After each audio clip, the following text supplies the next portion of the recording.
7월 17일 토요집회 정례 포럼 같이 나누도록 하겠습니다. 16일부터 17일까지 장로연합회 수련회로 같이 진행이 됐습니다. 1강, 2강, 3강을 통해서 각인 뿌리 체질 바꾸는 현장 선교사 그리고 전도학을 통해서 목사 중직자 렘넌트 치유라는 제목으로 말씀을 주셨습니다. 장로연합회 수련회 1, 2, 3강의 그 제목 속에 현장 선교사라는 제목으로 끝을 맺으셨습니다. 우리의 주업이 현장 선교사라는 걸 강조하고 계신 겁니다.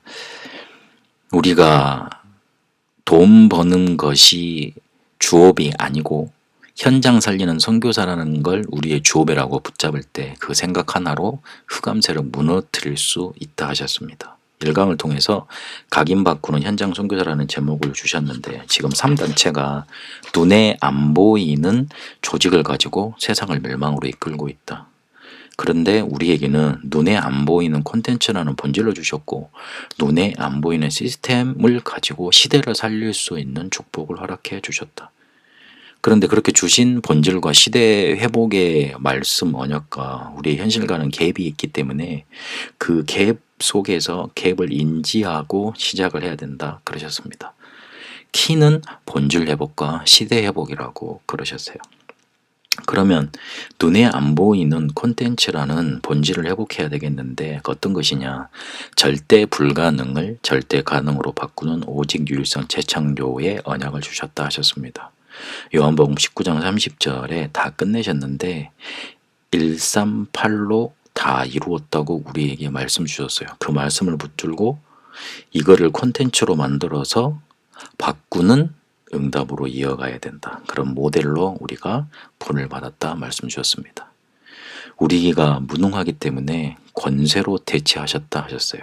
새 절기에 약속된 말씀을 실제로 사도행전 2장에 보면 성취시키셨는데 그 응답을 우리에게도 주신 거죠.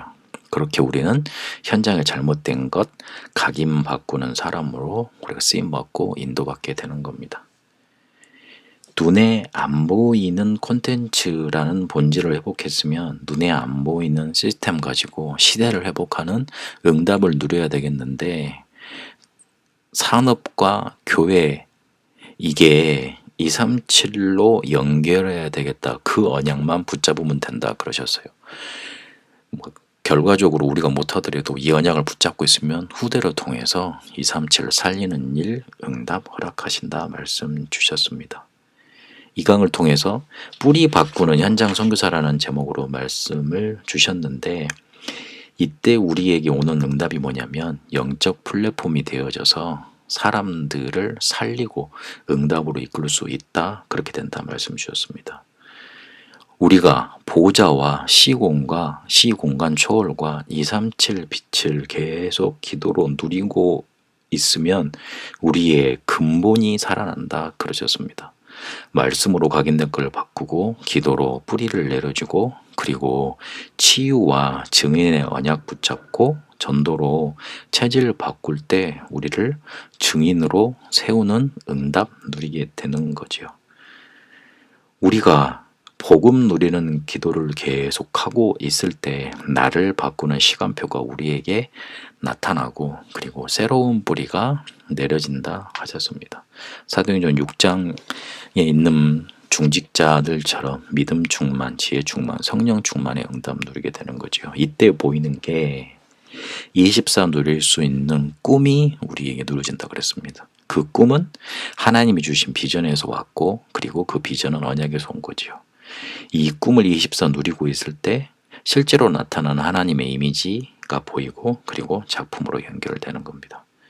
이때 하나님 나라의 일 25가 일어나고 영혼까지 연결되어지는 거죠. 이러면 하나님이 응답을 몰아다 주시는 안테나가 되고 실제로 이렇게 생명이 우리에게 심겨지고 현장 살릴 수 있는 그런 응답을 누리게 되는 겁니다. 이때 우리가 영적인 플랫폼으로 나와 현장과 후대의 증인으로 서게 된다 하셨습니다. 3강을 통해 체질 바꾸는 선교사라는 제목을 주셨는데 24 우리가 보좌와 시공간과 237 빛을 누리고 있을 때 치유되는 일이 응답으로 우리에게 나타나고 그렇게 우리는 현장에 영적인 의사로 쓰임을 받게 된다 그러셨어요. 우리에게 임한 빛 가지고 치유하는 겁니다. 그래서 제일 중요한 게 주업과 부업을 바꾸라 하셨어요. 주업과 부업 바꾸는 그 생각 하나로 흑암 세력 무너진다 강조하셨습니다. 그런 의미로 현장 선교사라는 제목을 1, 2, 3강에 계속 강조하셨습니다. 우리의 시작은 사도행전 11장 19절에 있는 것처럼 완전히 핍박 온 것 같았는데 그 핍박을 통해 오히려 이방인에게 복음이 증거되는 사람들이 나타났습니다. 하나님은 그렇게 언약을 붙잡고 현장을 제대로 바랐던 사람들 통해 시작을 하신 겁니다. 그들이 오히려 선교를 후원하고 살리는 응답을 누렸고 그렇게 다른 사람을 바꾸는 결과 응답을 누렸습니다. 그래서 지금부터 계속 해야 될 게 말씀으로 전도, 기도, 말씀 계속 편집해 가라 그러셨어요. 편집을 시작하는 그 과정부터가 응답이라고 말씀 주셨습니다. 제가 장로 수련회 메시지를 계속 받으면서 가장 마음에 부딪혀왔던 게 뭐냐면 그렇게 생각 하나 가지고 우리는 흑암을 무너뜨릴 수 있다. 우리의 생각이 잘못 각인되었고 잘못 뿌리내려졌고 잘못 체질로 굳어져 있기 때문에 계속 흑암 못 이기고 본질로 치고 시대를 살리지 못하는 겁니다. 생각 하나 바꾸면 우리의 주업과 부업만 바꾸는 그 생각 하나면 흑암 세력 무너뜨릴 수 있습니다. 저는 그거 붙잡았습니다. 그리고 전도학을 통해서 목사, 중직자, 렘넌트 치유라는 제목으로 말씀 주셨습니다. 틀린 것에 쉽게 말하면 그거 가지고 계속 24 하고 있다. 우리는 하나님이 주신 것으로 집중하고 그것 24 해야 된다. 그렇게 강조하셨습니다. 사람들은 틀린 생각으로 신앙생활을 하고 있고 그 틀린 생각이라는 건 사람 중심의 생각이고 결국은 자기 중심의 생각이다. 그런데 이 응답으로 계속 가면 어떻게 되겠냐? 멸망당할 수밖에 없는 거 아니야. 성경에 있는 응답은 전혀 못 누리는 것 아니겠느냐. 그렇게 말씀하셨어요. 오해된 것을 치유해야 되고 신분과 사명을 치유해야 된다. 어떤 것이 오해되어 있느냐. 우리가 은혜로 구원받았다 그러니까 너무 값싼 거라고 생각을 하고 우리의 사명 감당해야 되니까 내가 하려고 하는데 그거 아니다. 하나님이 주신 은혜 가지고 하는 것이고 그리고 내가 주인 아니라 하나님이 주인이기 때문에 겸손할 수밖에 없다. 그래서 오해된 것 이거 치유되어야 된다. 하나님이 이끄시는 대로 가는 거다. 그럴 때 우리의 신분도 치유되고 사명도 치유된다. 그렇게 말씀 주셨습니다. 그러려면 우리에게 세팅이 필요한데 말씀, 기도, 예배, 산업, 선교 이렇게 집중되어야 된다.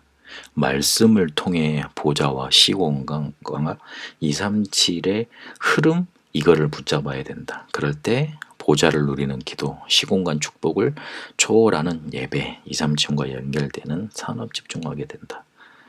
그리고 선교 어디에 집중해야 되느냐? 우리가 가지 못하고 듣지 못하는 5천 종족에 집중해야 된다. 그렇게 말씀 주셨어요. 전도학을 통해서 가장 제 마음속에 이렇게 부딪혀 왔던 게 왜 하나님은 목사 중직자 렘넌트 치유라는 제목을 주셨을까? 틀린 것에 집중돼 있기 때문에 본질을 놓치고 있고 그리고 시대도 살리지 못하는 응답 속에 있는 거다. 하나님은 우리를 치유하셔서 본질을 회복해서 시대 살리기를 원하시는구나. 그렇게 붙잡아졌습니다. 우리의 생각 하나면 흑암 세력이 무너집니다. 하나님은 우리가 현장 살리는 선교사 이것이 우리의 24 되길 원하십니다. 그거 할 수 있도록 우리에게 보좌, 시공간, 237 빛이 나는 24 누릴 수 있는 완벽한 언약 허락해 주셨습니다. 이번 한 주간 동안 본질이 회복되고 시대 회복하는 응답 누리게 되시길 바랍니다. 살아계신 하나님, 우리의 24가 보좌, 시공간, 237의 빛 누리는 누림되게 하옵소서. 그래서 우리의 주업이 현장 선교사 되도록 축복하여 주옵소서. 본질을 회복해 시대 회복하는 시대 살리는 증인으로 우리를 사용하여 주옵소서. 살아계신 우리 주 예수 그리스도 이름으로 기도합니다. 아멘.